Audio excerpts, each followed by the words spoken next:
1975 সালে যখন শেখ মুজিবুর রহমান বাকশাল প্রতিষ্ঠা করেন, তখন সংবিধান অনুযায়ী সংসদের মাধ্যমে এটা করেছিলেন। আর 1977 সালে যখন জিয়াউর রহমান 72-এর সংবিধানের মূলনীতি পরিবর্তন করে আল্লাহর উপর আস্থা ও বিশ্বাস যোগ করেন, তখন কোনো সংসদ ছিল না, মার্শাল ল অথরিটির মাধ্যমে করেন। সংসদে পরে এটাকে বৈধতা দেয়। এখনকার সংসদ যদি জুলাই সনদকে বৈধতা দেয়, তাহলে তো আর কোনো প্রবলেম থাকে না।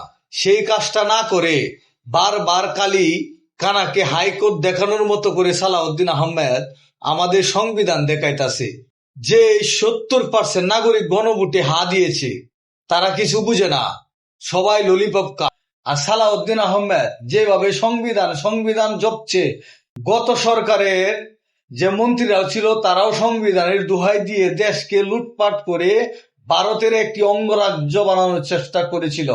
সালাউদ্দিন আহমেদ স্বরাষ্ট্রমন্ত্রী, উনি কি ভারতের এজেন্ডা বাস্তবায়নের চেষ্টা করছেন কিনা জনগণ প্রশ্ন রাখতেই পারে।